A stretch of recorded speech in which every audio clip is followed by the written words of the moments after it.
Hello, class. Here's Unit 11, the quick brief overview video. And what we are going to be covering this week is film and media analysis. This here is film, well, actually, an episode from a series called Black Mirror. And this is an interesting prelude. If you take a look at this picture, this is the series poster for Black Mirror. Just look at that for a second. I mean, I don't know if you've have been taking the time to look at the pictures I've been posting or the quotes, but they have significance to the course. What does that mean to you? And think about that when you go into watching this particular episode. But before you go into it, you need to read this document here, or review it. And this is how to analyze film. So these are the elements of film, like we did the elements of fiction, right? So what I want you to do is to actually, after you watch it, you're gonna find that there's a theme to this particular episode, and you need to choose specific elements of what the director is using to convey that theme.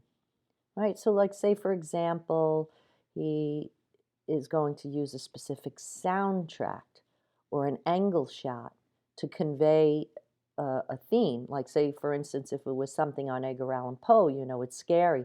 The soundtrack would be kind of eerie music, and maybe the camera shots would be odd angles, creating a feeling of, an ominous view, right? So that's what you're going to do. You're going to name a theme and you're going to choose a couple of characterizations that support that theme. All right.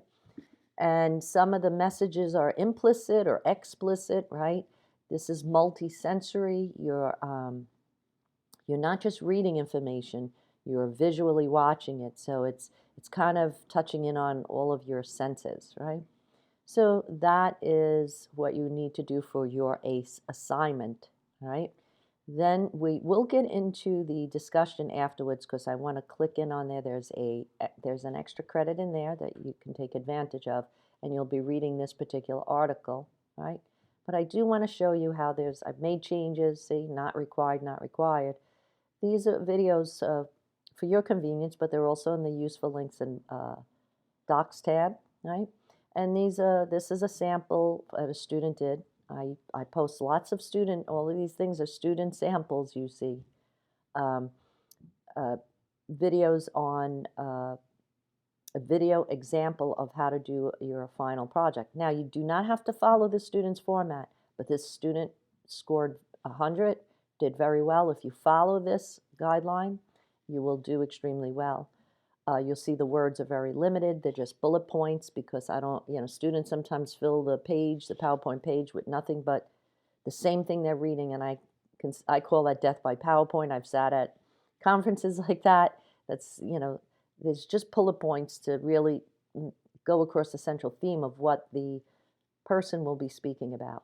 This video is my instructional video. I take this student's video and use QuickTime and actually go over it and tell you the successes. And there's one critique I provide, even though it's still great. I critique one little segment in there. Strongly urge you to watch them.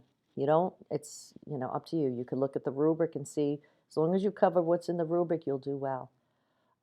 So for your discussion post, it's this article you'll be reading from the Wall Street Journal. And this has to do with like the censorship that's currently going on. So that will be what you're reading. And in the basic criteria is you have to do 150 word by Friday, and then respond by 2. Folks, the reason why I have you do it by Friday is I want you to be able to go in and read some of the students' responses, because you have to find somebody whose view you do not agree with, and then the weekend gives you the time to respond to them. I know everybody's busy, maybe working Monday through Friday, but just take the few minutes to post, on Friday, at latest by Friday. But anyway, I wanted to show you your extra credit and make that clear, because a lot of students do not really adhere to the standards of the extra credit.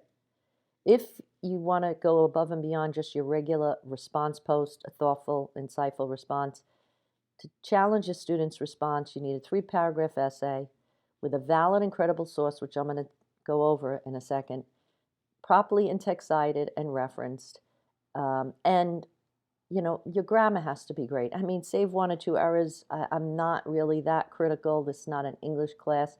I do have to constantly work on your written communication, but I'm not, English professor. I'll tell you I have a few minor errors, whatever, but I don't really penalize students that harshly. But, make it comprehensible. You use your caps when you're supposed to, all that kind of good stuff.